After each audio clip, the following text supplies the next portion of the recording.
대한민국 재계서열 10위권에 빛나는 진양그룹 김영호 회장의 대저택. 그곳에서 열리고 있는 장례식은 장엄하고 화려했으며 그래서 더욱 비극적이었다. 하루아침에 아내와 쌍둥이 두 아들을 모두 잃은 남편이자 아버지를 위로하기 위해 정재기에 내로라 하는 인사들의 조문 행렬이 끊이지 않았다. 공식적인 사인은 가스 누출로 인한 비극적인 사고사. 언론은 연일 재벌가의 비극이라며 대서특필했지만 그 화려한 장례식장, 어디에서도 진실한 슬픔은 찾아보기 힘들었다. 하객들은 슬픔을 연기했고 유가족들은 슬픔을 감추고 있었다. 공기 중에는 값비싼 국화향과 함께 차갑고 계산적인 위선의 냄새가 진동했다. 그 위선적인 공기를 가르고 한 여자가 장례식장 안으로 들어섰다. 그녀의 이름은 송지연. 탐사보도 전문 기자이자 오늘 장례식의 주인공인 고 송지혜의 유일한 혈육 여동생이었다. 그녀는 10년 전 언니가 진양그룹의 감옥 같은 집으로 시집가는 것을 격렬하게 반대하다가 결국 언니와 의절한 채 살아왔다. 그리고 오늘 그녀는 피부티의 마지막 가는 길을 배웅하기 위해 자신이 그토록 경멸했던 그 집의 문턱을 넘은 것이다. 그녀의 눈은 기자의 눈이었다. 그녀는 슬픔에 잠긴 조문객인 척했지만 머릿속으로는 이 장례식장의 모든 것을 분석하고 있었다. 슬픔이라고는 찾아볼 수 없는 차가운 비즈니스맨의 얼굴을 한 형부 김영호 회장, 남편의 옆에서 로봇처럼 조문객을 맡고 있는 그의 동생 김영수, 그리고 저마다 다른 속내를 감춘 채 형식적인 위로를 건네는 진양그룹의 사람들. 지연은 이 모든 것이 거대한 연극처럼 느껴졌다. 그녀는 분향을 마치고 나란히 놓인 세 개의 관 앞으로 다가갔다. 그녀의 심장이 차갑게 내려앉았다. 가장 왼쪽에는 그녀의 언니 송지혜가 누워 있었다. 잠든 듯 평온한 얼굴이었지만 지연은 알고 있었다. 언니의 저 평온한 얼굴 뒤에 지난 10년간 얼마나 많은 눈물과 절망이 숨겨져 있었는지를. 부유한 재벌가의 며느리가 아닌 금빛 세장에 갇힌 새처럼 살아야 했던 언니의 삶. 그리고 그 옆에는 그녀의 두 조카, 18살의 쌍둥이 형제 김민준과 김서준이 나란히 누워 있었다. 똑같이 생긴 얼굴, 아직 솜털이 보송보송한 앳된 얼굴. 불과 며칠 전까지만 해도 자신에게 메시지를 보내 시시콜콜한 이야기를 늘어놓던 아이들이었다. 지연은 유리관 위로 손을 뻗었다. 차가운 유리의 감촉이 그녀의 마음을 더욱 시리게 만들었다. 공식적인 후계자였던 형 민준이는 늘 자신감 넘치고 활발한 아이였다. 아버지 김영호를 쏙 빼닮아 리더십과 승부욕이 강했다. 반면 동생 서준이는 섬세하고 내성적인 아이였다. 그림 그리기를 좋아하고 감수성이 풍부해서 냉혹한 재벌가의 분위기와는 잘 어울리지 않았다. 지연은 두 아이의 얼굴을 번갈아 보았다. 똑같이 생긴 얼굴. 하지만 그녀만이 아는 아주 작은 차이가 있었다. 어릴 적 서준이가 나무에서 떨어져 왼쪽 눈썹 바로 위에 작은 흉터가 생겼던 것이다. 아주 자세히 보지 않으면 모를 작은 흉터. 그녀는 관 속에 누워있는 아이들의 얼굴을 천천히 그리고 꼼꼼히 살피기 시작했다. 그녀의 날카로운 기자의 눈이 아주 작은 디테일 하나도 놓치지 않으려 하고 있었다. 모든 것이 정상적으로 보였다. 완벽하게 준비된 장례식, 비극적인 사고사, 슬픔에 잠긴 유가족. 하지만 바로 그 순간 그녀의 눈이 한 지점에서 멈췄다. 그리고 그녀의 온몸의 피가 차갑게 식어내리기 시작했다. 그녀는 무언가 끔찍하게 잘못되었다는 것을 직감했다. 이 완벽하게 연출된 비극의 무대 뒤에 상상조차 할 수 없는 거대한 진실이 숨겨져 있다는 것을 그녀는 아무렇지 않은 척 조용히 관 앞에서 물러났다. 하지만 그녀의 머릿속은 이제 하나의 거대한 의문으로 가득 차 있었다. 그녀는 더 이상 슬픔에 잠긴 유가족이 아니었다. 그녀는 이 비극적인 사건의 진실을 파헤쳐야 하는 유일한 목격자이자 추적자가 되어 있었다. 송지연은 세 개의 관 앞에 서서 차례로 작별 인사를 했다. 그녀는 먼저 언니 송지혜의 얼굴을 들여다보았다. 화려한 수의를 입고 전문가의 손길로 단장된 언니의 얼굴은 잠자는 듯 평온했다. 하지만 지연은 그 평온함이 거짓이라는 것을 알았다. 그것은 체념의 평온함이었다. 그녀는 유리관 위로 손을 얹고 속삭였다. 언니, 이제 그 지옥 같은 집에서 벗어나 편히 쉬어. 내가 너무 늦게 와서 미안해. 그리고 그녀는 두 조개개로 시선을 옮겼다. 나란히 놓인 두 개의 작은 관, 그 앞에는 각각 고 김민준, 고 김서준이라는 명패가 놓여 있었다. 그녀는 먼저 장손이자 진양그룹의 유일한 후계자였던 김민준의 관으로 다가갔다. 관 속에 누워있는 아이는 할아버지인 김영호 회장의 축소판처럼 값비싸고 격식 있는 검은색 정장을 입고 있었다. 지연은 아이의 굳게 감은 눈, 굳게 담은 입술을 보며 가슴이 미어지는 것을 느꼈다. 이 아이는 평생을 후계자라는 무거운 짐을 지고 살아야 했을 터였다. 다음으로 그녀는 동생 김서준의 관으로 향했다. 서준이는 형과는 달리 조금은 더 편안한, 단정한 셔츠 차림이었다. 그리고 그의 손목에는 지연이 작년 생일 선물로 주었던 스위스제 시계가 채워져 있었다. 서준이가 늘 내 보물 1호라며 자랑하던 시계였다. 이 녀석 마지막 가는 길에도 이걸 차고 갔구나. 지연의 눈에 눈물이 고였다. 그녀는 두 아이의 얼굴을 마지막으로 한 번 더 깊이 눈에 담아두고 싶었다. 그녀는 다시 민준이의 얼굴을 보았다. 그리고 서준이의 얼굴을 보았다. 똑같이 생긴 아름다운 소년들의 얼굴. 그런데 바로 그 순간이었다. 지연의 모든 사고 회로가 정지했다. 그녀는 자신의 눈을 의심했다. 그녀는 다시 김민준의 명패가 놓인 관 속 아이의 얼굴을 보았다.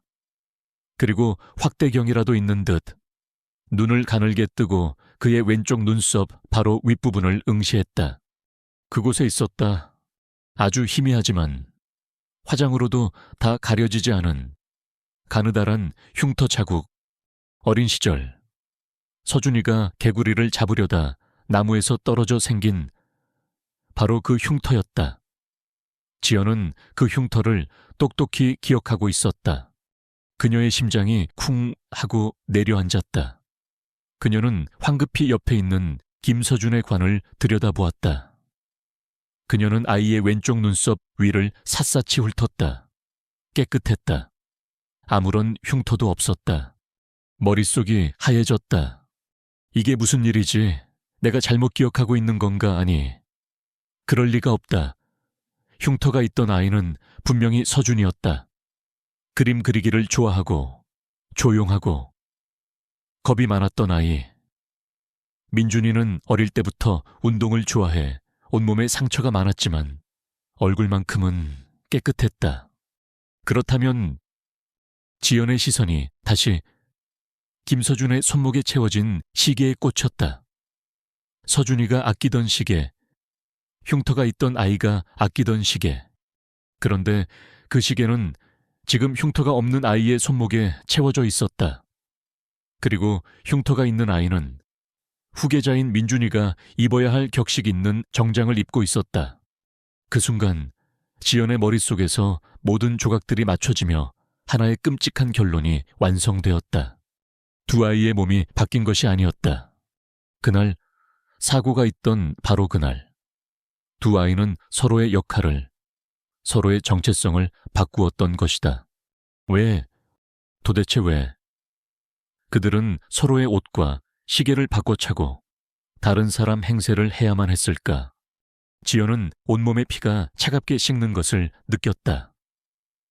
이것은 단순한 비극적인 사고사가 아니었다. 이 죽음의 이면에는 이 똑같이 생긴 두 아이가 목숨을 걸고서라도 지켜야만 했던 혹은 숨겨야만 했던 거대한 비밀이 숨겨져 있었다. 그녀는 주위를 둘러보았다. 아무도 이 끔찍한 진실을 눈치채지 못하고 있었다. 김영호 회장은 여전히 차가운 얼굴로 조문객을 맞고 있었고 다른 가족들은 슬픔을 연기하고 있었다. 그들은 정말로 모르는 것일까? 아니면 알면서도 모르는 척하는 것일까? 이것은 더 이상 단순한 추측이 아니었다. 이것은 확신이었다. 지연은 조용히 두 조카에 관해서 물러났다. 그녀의 눈에서 눈물은 사라졌다. 그 자리에는 이제 진실을 파헤치려는 기자의 집요하고 차가운 불꽃이 타오르고 있었다. 그녀는 이 거대한 슬픔의 연극 뒤에 숨겨진 진짜 범인을 찾아내야만 했다. 그녀의 언니와 그녀의 두 조카를 죽음으로 몰고 간 그 추악한 진실을. 장례식장은 이제 그녀에게 거대한 사건 현장이 되었다. 장례식의 공식적인 절차가 끝나고 조문객들이 대부분 떠나간 저녁, 송지연은 형부인 김영호 회장에게 다가갔다. 그녀는 슬픔에 잠긴 동시에 지난 세월에 대한 회한으로 가득 찬 여동생의 얼굴을 하고 있었다.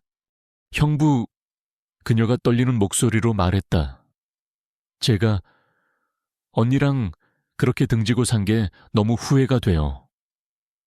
마지막 가는 길이라도 제대로 배웅해주고 싶은데 며칠만 이 집에 머물면서 언니 유품이라도 정리하게 해주시면 안 될까요? 김영호는 지연을 귀찮다는 듯이 쳐다보았다. 하지만 그는 세상의 시선을 의식하는 사람이었다. 비극을 맞은 처제를 매정하게 내쫓는 모습을 보이고 싶지는 않았을 것이다. 그러게, 자네 좋을 대로 하게. 그의 무심한 허락. 그것으로 지연은 이 거짓의 성 안에서 활동할 수 있는 시간을 벌었다.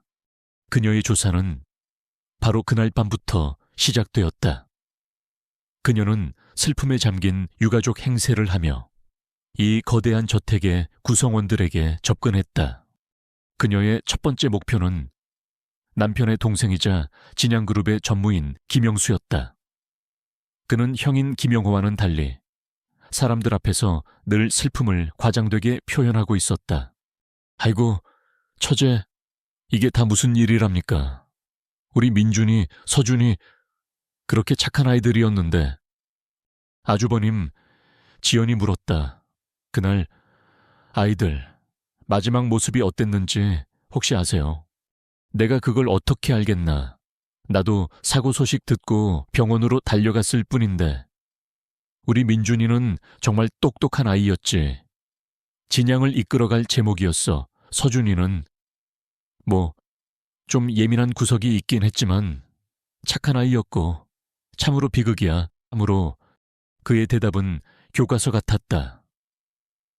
그는 철저히 세상에 알려진 두 아이의 이미지, 즉 완벽한 후계자 민준과 조금은 부족한 서준이라는 구도를 반복하고 있었다. 그의 과장된 슬픔 뒤에는 어떤 진실도 담겨 있지 않았다. 지연은 다음으로 이 집에서 오랫동안 일해 온 나이든 하인들에게 접근했다. 그들은 가문의 비밀을 가장 많이 알고 있지만 동시에 입이 가장 무거운 사람들이었다. 그녀는 주방에서 일하는 한 아주머니에게 말을 걸었다. 아주머니, 우리 조카들 마지막 날에도 둘이 꼭 붙어 다녔다면서요. 그럼요, 아가씨. 두 분 도련님들은 잠시도 떨어지는 법이 없으셨죠. 그날도 아침부터 꼭 붙어서. 아주머니는 말을 하다 말고 주방장의 눈치를 보며 입을 다물었다. 하지만 그날 늦은 밤, 정원을 청소하던 늙은 정원사는 지연에게 다른 이야기를 들려주었다. 이상한 날이었죠. 그가 조심스럽게 말했다. 그날 아침 민준 도련님은 방에서 한 발짝도 나오지 않으셨어요. 대신 서준 도련님께서 아침 일찍부터 회장님 서재에 불려가셨죠. 얼굴이 하얗게 질려서 나오시더군요. 첫 번째 모순, 하인들의 말이 엇갈리고 있었다. 누군가는 거짓말을 하고 있거나 혹은 무언가를 숨기고 있었다. 지연은 이틀 동안 저택의 모든 사람들과 대화를 나누며 조각들을 맞춰 나갔다. 그리고 그녀의 눈앞에 이 재벌가의 추악한 민낯이 서서히 드러나기 시작했다. 김영호 회장은 장남 민준을 자신의 분신처럼 여겼다. 그는 민준에게 어릴 때부터 후계자로서의 완벽한 삶을 강요했다. 반면 그는 차남 서준의 예술적 재능을 쓸데없는 짓디라며 경멸했다. 그는 공식적인 자리에서 서준을 아들 취급조차 하지 않는 일이 잦았고, 서준은 그런 아버지 밑에서 유령처럼 살아가고 있었다. 그리고 그녀의 언니, 송지혜, 그녀는 이 모든 것을 지켜보며 두 아들을 필사적으로 보호하려 했다. 그녀는 남편에게 서준이를 인정해달라고 애원했고, 그럴 때마다 부부 사이에는 격렬한 다툼이 있었다고 했다. 두 형제의 관계는 더욱 애틋했다. 민주는 아버지의 기대를 한 몸에 받으면서도 늘 상처받는 동생을 감싸 안았다. 그는 종종 서준이 저지른 작은 실수들을 자신이 뒤집었었고, 아버지가 서준을 심하게 꾸짖을 때면 자신이 대신 나서서 벌을 받기도 했다. 이 모든 사실들은 그날 두 아이가 왜 서로의 역할을 바꿔야만 했는지에 대한 슬픈 배경을 설명해주고 있었다. 그것은 분명 형이 동생을 지키기 위한 마지막 선택이었을 것이다. 지연은 마지막 단서를 찾기 위해 조카들의 방으로 향했다. 아이들의 유품을 정리하고 싶다는 그녀의 요청을 김용호는 마지못해 허락했다. 민준의 방은 완벽했다. 모든 것이 각 잡혀 있었고, 책장에는 경영학 서적들이 가득했다. 각종 경시대회 트로피들이 진열되어 있었다. 그곳은 18살 소년의 방이 아니라 작은 CEO의 사무실 같았다. 반면 서준의 방은 자유로웠다. 벽에는 그의 그림들이 붙어 있었고, 방 안은 물감과 캔버스, 석고상들로 가득했다. 그곳에는 그의 영혼이 살아 숨쉬고 있었다. 지연은 서준의 책상 위에 놓인 스케치북을 집어들었다. 그녀는 천천히 스케치북을 넘겼다. 아름다운 풍경화, 인물 대생, 그리고 그의 내면을 보여주는 듯한 어둡고 초현실적인 그림들. 그리고 마지막 페이지에서 그녀는 그것을 발견했다. 그것은 사고 당일 날짜가 적힌 그림이었다. 그림 속에는 그의 형 민준이 서준 자신이 가장 아끼던 그 스위스제 시계를 차고 있었다. 그리고 그림 아래에는 연필로 쓰인 한 문장이 있었다. 오늘만 내가 너가 될게. 그것은 살인 음모의 직접적인 증거는 아니었다. 하지만 그것은 그날 두 아이가 의도적으로 서로의 신분을 바꾸었다는, 그리고 그 중심에 형의 동생을 향한 희생이 있었다는 서늘한 자백이었다. 지연은 스케치북을 가슴에 품었다. 이제 모든 것이 명확해졌다. 이 집안 사람들이 하는 말은 모두 거짓이다. 진실은 오직 죽은 자들만이 알고 있다. 그녀는 언니가 남긴 흔적을 찾아야만 했다. 그녀는 언젠가 언니가 했던 말을 떠올렸다. 이 집에는 나만 아는 비밀 공간이 있어. 혹시 무슨 일이 생기면 꼭 그곳을 찾아봐. 그녀의 시선이 저택의 서쪽, 굳게 닫힌 언니의 개인 서재문으로 향했다. 저 문 너머에 이 모든 비극의 진실을 풀어줄 열쇠가 있을 터였다. 그녀는 거짓의 거미줄을 헤쳐나왔다. 이제 진실의 심장부를 향해 갈 시간이었다. 그날 밤 저택에 모두가 잠든 깊은 새벽, 송지연은 그림자처럼 자신의 방을 빠져나왔다. 그녀의 손에는 10년 전 언니가 그녀에게 주었던 작고 낡은 열쇠 하나가 쥐어져 있었다. 지연아, 언니는 그때 말했다. 혹시 나한테 무슨 일이 생기면, 만약 내 연락이 닿지 않으면 이 열쇠를 써. 이 집에서 이 방만이 온전히 나 자신일 수 있는 유일한 곳이니까. 그때는 그저 언니의 감상적인 말이라고 생각했다. 하지만 이제 그 말은 언니가 남긴 마지막 유언이자 유일한 희망의 단서가 되어 있었다. 그녀는 어둠에 익숙한 기자의 발걸음으로 소리 없이 복도를 걸어 언니의 개인 서재문 앞에 섰다. 그녀가 알기로 언니가 죽은 후 이 방은 봉인되다시피 아무도 들어가지 않았다. 그녀는 떨리는 손으로 열쇠를 자물쇠에 꽂았다. 찰칵, 아주 작은 소리와 함께 문이 열렸다. 방 안으로 들어서는 순간 그녀는 언니의 향기를 느꼈다. 방은 언니가 살아있을 때와 똑같은 모습이었다. 딱딱하고 고풍스러운 저택의 다른 공간과는 달리 이곳은 따뜻하고 개인적인 취향으로 가득 차 있었다. 책장에는 경영학 서적 대신 미술사와 철학책들이 꽂혀 있었고 창계는 그림을 그리다만 이젤이 놓여 있었다. 벽에는 언니와 그녀가 결혼 전에 함께 찍었던 빛바랜 사진들이 걸려 있었다. 이곳은 진양그룹의 안주인 송지혜의 방이 아니었다. 이곳은 그녀의 언니, 꿈 많던 미대생 송지혜의 마지막 선격이었다. 지연은 잠시 동안 그 공간을 가득 채운 언니의 흔적을 느끼며 슬픔에 잠겼다.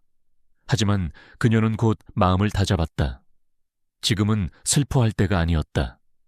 그녀는 언니가 남긴 진실의 조각을 찾아야만 했다. 그녀는 방을 샅샅이 뒤지기 시작했다. 책상 서랍, 책장, 옷장, 하지만 특별한 것은 보이지 않았다. 모든 것이 너무나 평범해 보였다. 언니라면 어디에 숨겼을까? 그녀는 언니의 입장에서 생각하기 시작했다. 언니는 늘 가장 소중한 것은 가장 평범한 곳에 숨겨야 한다고 말했다. 그녀의 시선이 방 한가운데에 놓인 낡은 페르시안 카펫에 닿았다. 그녀는 카펫을 걷어냈다. 그리고 그 아래 다른 곳과는 나무의 색깔과 결이 미세하게 다른 마룻바닥 한 칸을 발견했다. 그녀가 그곳을 누르자 드르륵 소리와 함께 마룻바닥 일부가 열리며 비밀 공간이 나타났다. 그 안에는 자물쇠가 달린 낡은 철제 상자 하나가 들어있었다. 지연은 다시 방을 뒤져 자물쇠를 열 열쇠를 찾아야 했다. 그녀는 언니의 책장을 훑어보았다. 그리고 그녀의 눈에 자유에 관하여 라는 제목의 낡은 철학책 한 권이 들어왔다. 그녀는 책을 꺼내 흔들어 보았다. 안에서 달그락하는 소리가 났다.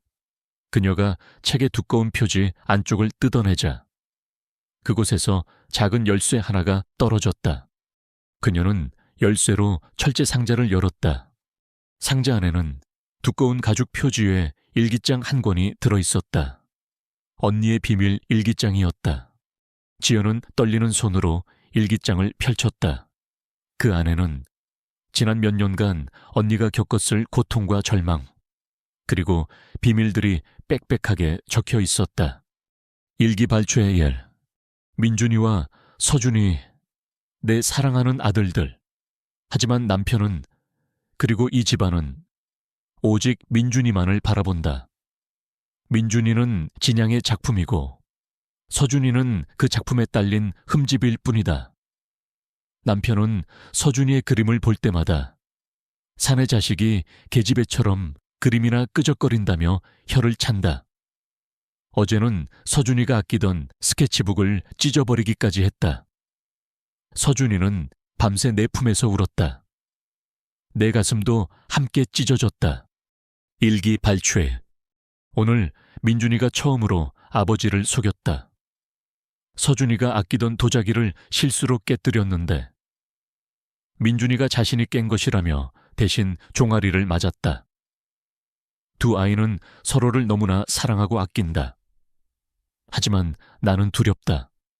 이 비뚤어진 환경 속에서 이 아이들의 우애가 과연 건강하게 자랄 수 있을까? 민준이는 언제까지 동생의 방패가 되어줄 수 있을까? 일기발췌4. 요즘 아주버님 김영수의 눈빛이 이상하다. 그는 민준이를 볼 때 사랑스러운 조카를 보는 눈이 아니다. 마치 왕의 자리를 호시탐탐 노리는 굶주린 늑대의 눈빛이다. 나는 그가 남편 몰래 회사 자금을 빼돌리고 있다는 것을 어렴풋이 알고 있다. 그리고 그 사실을 민준이 역시 눈치채기 시작한 것 같다. 나는 두렵다. 이 집안의 탐욕이 결국 내 아들을 해치게 될까봐. 지연은 숨을 죽인 채 일기장을 넘겼다.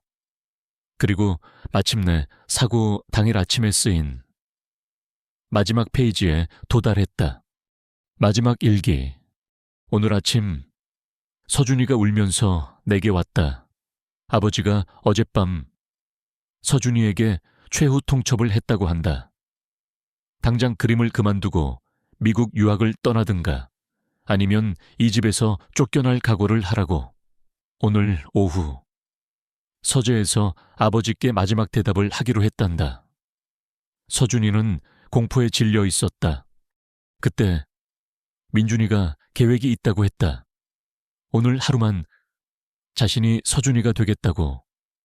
서준이의 옷을 입고 서준이인 척 아버지의 분노를 모두 받아내겠다고. 자신은 감당할 수 있다고. 나는 너무 두려워 그들을 말렸지만 민준이는 아버지를 닮아 황소고집이다. 제발, 신이시여, 제발 제 아들들을 지켜주소서. 일기장은 거기서 끝나 있었다. 지연은 떨리는 손으로 일기장을 덮었다. 이제 모든 것을 알았다. 그날 두 아이는 서로의 신분을 바꾸었다. 그리고 후계자인 민준이를 제거하려는 동기가 아주버님 김영수에게는 충분했다. 공식적인 사고 기록에는 어머니와 두 아들이 함께 차를 타고 가다가 사고를 당했다고 되어 있었다. 하지만 일기장에는 오직 민준이 서준이의 모습으로 아버지를 만나러 간다는 내용만 있었다. 어떻게 세 사람이 모두 함께 죽게 된 것일까? 사고는 살인이었다. 하지만 범인은 목표물을 잘못 죽인 것이다. 지연은 일기장을 가슴에 품었다. 이것은 언니와 조카들이 남긴 마지막 유언이자 이 끔찍한 미스터리를 풀 유일한 열쇠였다. 그녀의 슬픔은 이제 차가운 분노와 진실을 향한 집념으로 바뀌어 있었다. 송지연은 언니의 서재에 그 비밀스러운 공간에 앉아 언니가 남긴 마지막 일기장을 다시 펼쳤다. 오늘만 내가 너가 될게. 민준이가 남겼을 그 한마디가 그녀의 뇌리에서 떠나지 않았다. 그녀는 언론인으로서의 본능으로 사건 당일의 타임라인을 재구성하기 시작했다. 오전 쌍둥이 형제가 서로의 정체를 바꾸었다. 오후 서준이로 위장한 민준이가 아버지 김영호 회장과 서재에서 만나기로 예정되어 있었다. 저녁 공식적인 사고 발생 시간. 어머니와 두 아들이 함께 차를 타고 가다가 산길에서 추락했다. 여기서 첫 번째 모순이 발생했다. 일기장에는 오직 한 명의 아들 민준만이 아버지와의 대결을 위해 나선다고 되어 있었다. 그런데 어떻게 다른 아들인 서준이까지 그 채 타게 된 것일까? 그리고 그들은 왜 한밤중에 그 외진 상의를 달리고 있었을까? 지연은 자신의 노트북을 켰다. 그녀는 기자로서의 인맥과 정보력을 총동원해 그날의 사고에 대한 공식적인 기록들을 다시 긁어모았다. 사고 보고서는 간단했다. 운전기사의 졸음운전으로 추정되는 단독사고, 빗길에 미끄러진 차량이 가드레일을 들이받고 계곡 아래로 추락, 송지혜 씨와 두 아들 김민준, 김서준 군 현장에서 사망, 운전기사는 중태. 너무나 깔끔하고 너무나 전형적인 비극이었다. 하지만 지연은 이제 그 이면을 알고 있었다. 그녀는 사고 장소에 집중했다. 그곳은 진양가 사람들이 자주 찾는다는 절로 가는 길목이었지만 동시에 인적이 드물고 CCTV 하나 없는 외진 곳이었다. 사고를 위장하기에 완벽한 장소. 그녀는 다시 언니의 일기장을 뒤졌다. 혹시나 자신이 놓친 단서가 있을까봐. 그리고 그녀는 일기장의 맨 뒷장, 가죽 커버 안쪽에 붙어있는 작은 메모지를 발견했다. 그곳에는 날짜와 함께 의미를 알 수 없는 차량 번호 몇 개가 적혀 있었다. 지연의 심장이 다시 뛰기 시작했다. 그녀는 즉시 경찰청에 있는 자신의 정보원에게 연락해 그 차량 번호들의 소유주 조회를 부탁했다. 몇 시간 뒤 정보원으로부터 메시지가 도착했다. 대부분은 진양그룹 소유의 법인 차량이었다. 하지만 그중 하나, 사고 발생일 며칠 전에 언니가 마지막으로 기록해놓은 차량 번호는 달랐다. 그 차량은 서류상으로만 존재하는 유령회사 소유였다. 그리고 그 유령회사의 실소유주를 추적하자 마침내 하나의 이름이 드러났다. 김영수, 바로 그 삼촌이었다. 이제 모든 조각들이 제자리를 찾기 시작했다. 지연은 언니의 일기장과 사고 기록, 그리고 이 새로운 단서를 가지고 그날의 끔찍한 비극을 재구성하기 시작했다. 그날의 재구성. 오후 약속된 시간에 서준이로 변장한 민준이가 아버지의 서재로 들어갔다. 예술 따위는 집어치우고 유학이나 가라는 아버지의 불호령이 떨어졌을 것이다. 민준이는 동생을 위해 그 모든 비난과 모욕을 묵묵히 받아냈을 터였다. 한편 진짜 서준이는 형의 방에 숨어 초조하게 형이 돌아오기만을 기다리고 있었다. 이 모든 것을 지켜보던 어머니 송지혜. 그녀는 아들의 운명이 결정되는 그 순간 무언가 끔찍한 일이 벌어질 것을 직감했을 것이다. 그녀는 더 이상 남편의 폭정을 견딜 수 없었다. 그녀는 결심했다. 자신의 약한 아들 서준이를 데리고 이곳을 탈출하기로. 그녀는 운전기사에게 절에 불공을 드리러 간다는 핑계를 대고 차를 준비시켰다. 그리고는 아버지에게 막 꾸지람을 듣고 나온 서준이, 실제로는 민준이의 손을 잡고 차에 태웠다. 그녀의 계획은 일단 아들을 이 지옥 같은 집에서 빼낸 뒤 유일하게 믿을 수 있는 동생 지연에게로 보내는 것이었을지도 모른다. 그런데 바로 그때 예상치 못한 변수가 발생했다. 자신의 방에 숨어있던 진짜 서준이 그 광경을 목격한 것이다. 그는 어머니와 자신의 옷을 입은 형이 마치 어딘가로 쫓기듯한 차를 타고 떠나는 것을 보았다. 그는 직감적으로 위험을 느꼈을 것이다. 그는 형과 어머니를 지켜야 한다고 생각했을 것이다. 그는 다급하게 뛰쳐나와 막 출발하려는 차를 세우고 자신도 함께 타겠다고 고집을 부렸을 것이다. 그렇게 비극의 자동차 안에는 세 사람이 모두 타게 되었다. 아들을 구하려는 어머니, 동생을 지키려던 형, 그리고 그들을 지키고 싶었던 동생, 그리고 그들의 뒤를 또 다른 차 한 대가 소리 없이 따르기 시작했다. 바로 김영수의 유령 회사 소유의 검은색 세단이었다. 김영수의 원래 계획은 무엇이었을까? 아마도 그는 후계자인 조카 민준을 제거하고 싶었을 것이다. 하지만 그는 쌍둥이가 서로의 역할을 바꿨다는 사실은 꿈에도 몰랐을 것이다. 그가 본 것은 회장 부인이 쓸모없는 아들 서준이와 함께 집을 나서는 모습이었을 것이다.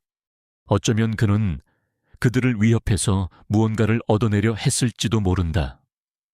혹은 이 기회에 눈엣 가시 갔던 서준이를 사고로 위장해 제거하려 했을지도. 하지만 차 안에는 그가 제거하려던 서준이와 그가 지켜봐야 했던 민준이, 그리고 그들의 어머니까지 세 사람이 모두 타고 있었다. 외진상일 쏟아지는 폭우, 김영수의 차는 그들의 차를 맹렬히 추격해 결국 도로 밖, 계곡 아래로 밀어 떨어뜨렸다. 완벽한 사고사로 위장된 계획된 살인이었다. 범인은 자신의 목표물을 제거했다고 생각했을 것이다. 하지만 그는 끔찍한 실수를 저질렀다.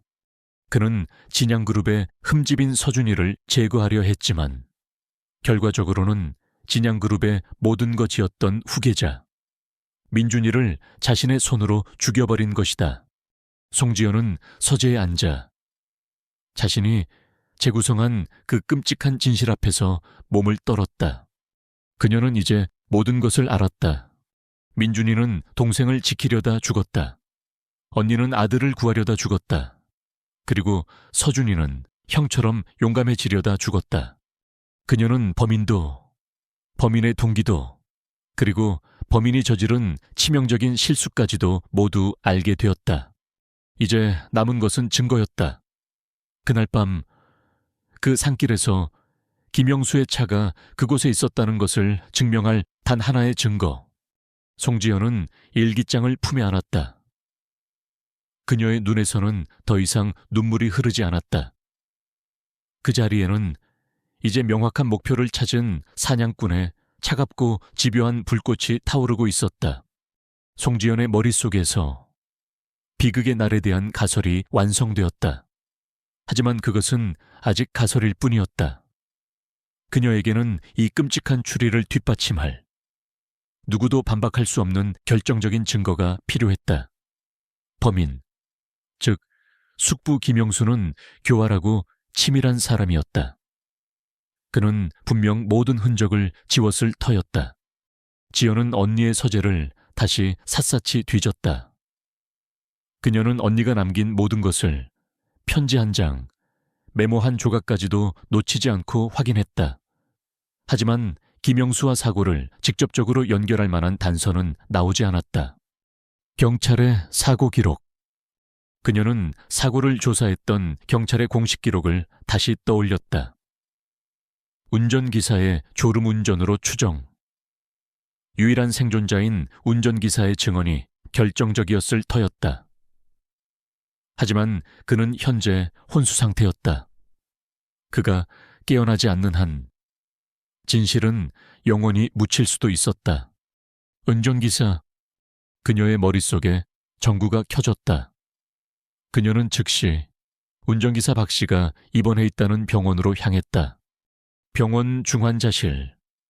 박 기사는 수많은 기계에 의지한 채 미동도 없이 누워 있었다. 지연은 그의 곁을 지키고 있는 그의 아내에게 다가갔다. 그녀는 자신을 송지혜의 동생이라고 소개하고 위로의 말을 건넸다. 남편분께서 빨리 깨어나셔야 할 텐데요. 그날의 진실을 아는 유일한 분이시니까요. 박 기사의 아내는 불안한 눈으로 주위를 살피더니 목소리를 낮춰 말했다. 아가씨, 사실 이상한 일이 있었습니다. 무슨 일이죠? 며칠 전에 돌아가신 사모님의 시동생 되시는 분, 김영수 전무님이 병원으로 찾아오셨습니다. 그리고는 저희에게 두둑한 돈 봉투를 건네시더군요. 남편이 평생 회장님을 충직하게 모셨으니 이건 회사에서 주는 위로금이라고 하시면서요. 그리고는 혹시 남편이 깨어나더라도 사고 당시의 일에 대해서는 아무에게도, 특히 경찰이나 기자들에게는 절대 이야기하지 말라고 신신당부를 하고 가셨습니다. 지연의 심장이 차갑게 식었다. 입막음용 돈. 김영수가 자신의 범행을 감추기 위해 유일한 목격자의 가족까지 관리하고 있었던 것이다. 아주머니, 지연이 간절하게 말했다. 혹시 사고 당일 남편분께서 가지고 계셨던 물건들 그대로 가지고 계신가요? 네, 경찰에서 가져갔다가 별다른 게 없다고 다시 돌려주더군요. 박 기사의 아내는 사물함에서 낡은 가방 하나를 꺼내왔다. 그 안에는 사고 당시 박 기사가 가지고 있던 소지품들이 담겨 있었다. 지갑, 휴대폰, 그리고 그가 매일같이 기록하던 운행일지.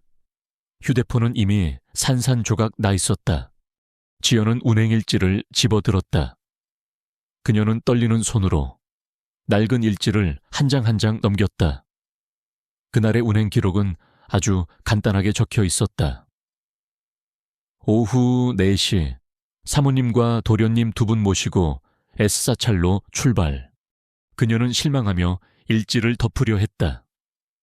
바로 그 순간 일지 맨 뒷장, 낡은 종이 커버 사이에 아주 작게 접혀 있는 쪽지 하나를 발견했다. 그것은 그녀의 언니 송지혜의 필체였다. 그녀는 떨리는 손으로 쪽지를 펼쳤다. 그 안에는 다급하게 흘려 쓴 듯한 몇 문장이 적혀 있었다. 박 기사님, 정말 죄송하지만 원래 목적지는 잊어주세요. 사찰로 가지 마시고 이 주소로 가주세요. 그리고 이 일은 아무에게도, 특히 김영수 전무님께는 절대 말씀하시면 안 됩니다. 저희 아이들의 목숨이 걸린 일입니다. 쪽지 아래에는 강원도의 한적한 별장 주소가 적혀 있었다. 언니가 아이들을 데리고 피신하려 했던 비밀스러운 장소였다. 이 쪽지는 2가지 사실을 증명했다. 첫째, 그날의 외출은 사찰 방문이 아닌 탈출이었다.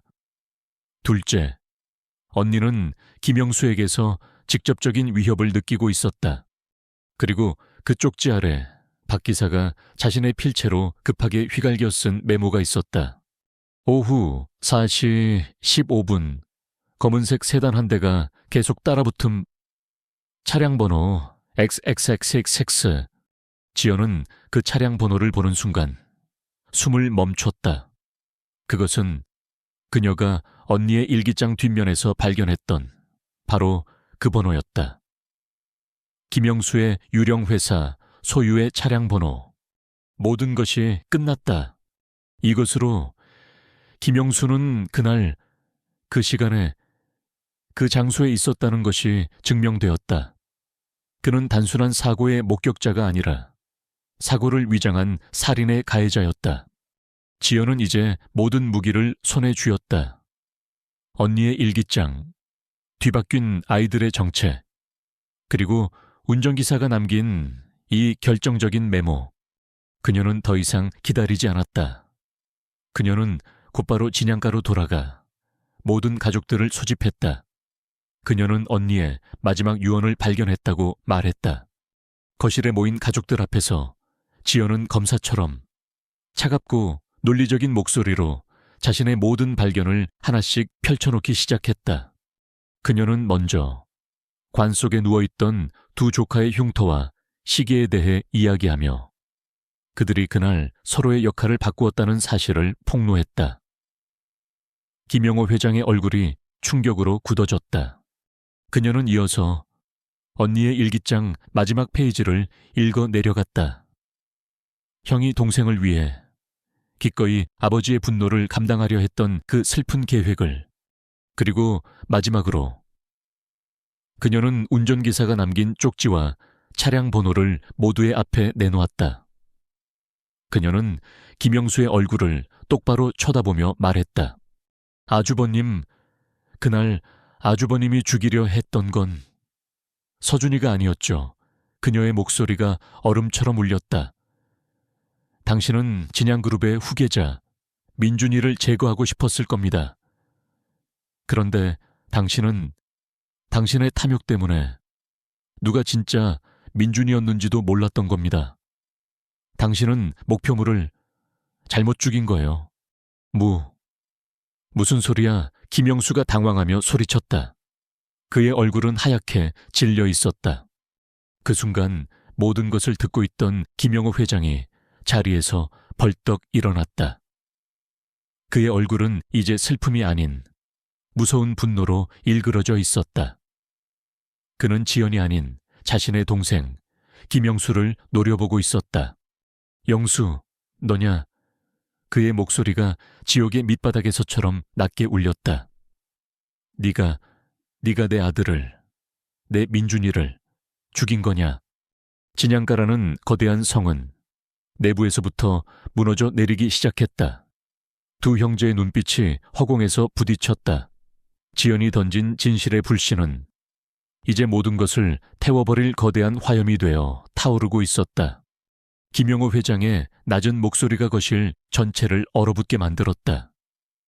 그의 눈은 더 이상 자신의 동생을 보고 있지 않았다. 그는 자신의 아들을 죽인 원수를, 자신의 제국을 무너뜨린 반역자를 보고 있었다. 네가 내 민준이를 죽였어. 형님, 그게 아니오라. 김영수가 당황하며 변명하려 했다. 실수였습니다. 저는 원래 그 쓸모없는 서준이 놈을, 그 놈만 없애면 형님과 민준이를 위해서도 좋을 거라고 생각해서. 하지만 그의 변명은 오히려 김영호의 마지막 남은 이성을 끊어버렸다. 닥쳐라. 김영호가 평생 처음으로 자신의 동생에게 짐승처럼 포효했다. 그의 얼굴은 슬픔과 분노, 그리고 자신의 어리석음에 대한 끔찍한 후회로 일그러져 있었다. 그가 그토록 경멸했던 아들, 서준이, 그 아이를 지키기 위해 그가 자신의 모든 것이라고 믿었던 완벽한 후계자, 민준이가 죽었다. 자신의 냉대와 폭정이 결국 자신의 아들을 죽음으로 내몬 것이나 다름없었다. 모든 것이 무너져 내렸다. 김영수는 상황을 되돌리려 필사적으로 애썼지만 이미 늦었다. 송지연이 던진 진실의 돌멩이는 진양가라는 거대한 유리성을 산산조각 내고 있었다. 김용호 회장은 자신의 비서에게 전화를 걸었다. 그는 변호사가 아닌 경찰청장을 찾았다. 그는 자신의 목소리로 자신의 동생 김영수를, 아들과 며느리를 살해한 혐의로 직접 신고했다. 한때 철옹성 같았던 가족의 유대는 그렇게 비극적으로 끝이 났다. 그날 밤 진양가의 대저택에 경찰들이 들이닥쳤다. 김영수는 그 자리에서 긴급 체포되었다. 사건은 대한민국 전체를 뒤흔들었다. 송지연은 더 이상 슬픔에 잠긴 유가족이 아니었다.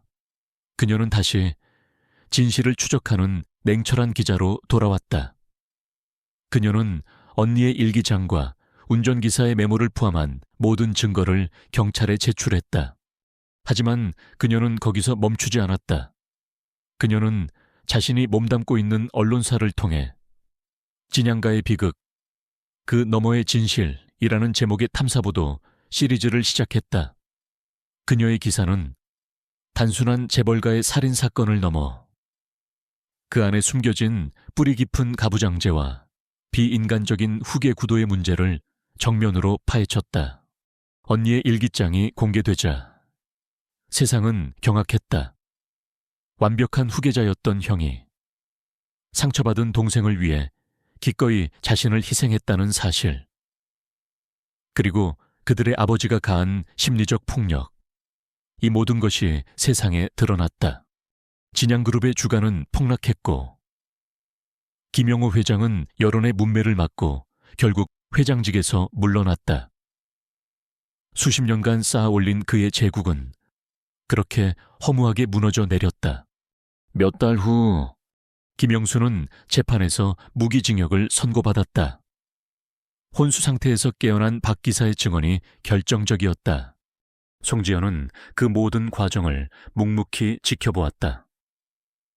그녀의 기사는 그해 가장 권위 있는 기자상을 수상했다. 하지만 그녀는 어떤 시상식에도 참석하지 않았다. 그녀의 싸움은 상을 받기 위함이 아니었기 때문이다. 모든 것이 끝난 어느 맑은 가을날, 그녀는 세 사람을 만나기 위해 길을 나섰다. 그녀가 도착한 곳은 도시 외곽의 한적한 추모 공원이었다. 그녀는 나란히 자리한 세 개의 무덤 앞에 섰다. 송지혜, 김민준, 김서준. 그녀는 하얀 국화 세 송이를 각각의 묘비 앞에 놓았다. 그녀는 먼저 언니의 묘비를 쓰다듬었다. 언니, 이제 다 끝났어. 이제 그 답답한 집에서 벗어나. 훨훨 날아다녀. 다시 언니가 그리고 싶었던 그림. 마음껏 그리면서 너무 늦게 와서 미안해. 정말로. 그리고 그녀는 민준의 묘비 앞으로 갔다. 민준아, 너는 내가 본 그 어떤 어른보다도 훨씬 더 용감하고 강한 형이었어. 네가 지키려 했던 서준이 이제 아무도 그 아이의 꿈을 비웃지 못할 거야. 세상은 널 진양그룹의 후계자가 아니라 동생을 사랑했던 영웅으로 기억할 거야. 마지막으로 그녀는 서준의 묘비 앞에 섰다. 서준아, 너의 그림들이 세상에 공개될 거야. 내가 너의 이름으로 작은 전시회를 열었거든. 아버지가 그토록 경멸했던 너의 재능이 이제 많은 사람들에게 위로와 감동을 주고 있어. 하늘에서 보고 있니? 그녀는 세계의 무덤을 바라보며 조용히 눈을 감았다. 복수는 끝났고 정의는 실현되었다. 하지만 죽은 사람들은 돌아오지 않았다. 그녀의 마음속에는 통쾌함 대신 깊고 무거운 슬픔과 평화가 함께 자리 잡고 있었다. 그녀는 이제 그들을 과거에 놓아주고 자신은 다시 현재를 살아가야 했다. 송지연은 등을 돌려 묘지를 걸어 나왔다. 가을 햇살이 그녀의 어깨 위로 따스하게 내리쬐고 있었다. 그녀는 자신의 언니와 조카들을 죽인 거대한 제국을 무너뜨렸다. 그리고 이제 그들의 이름으로 세상의 또 다른 거짓과 불의에 맞서기 위해 다시 자신의 길을 걸어갈 터였다. 그것이 그녀가 사랑하는 사람들의 영혼에 바칠 수 있는 유일하고도 가장 진실한 추모의 방식이었다.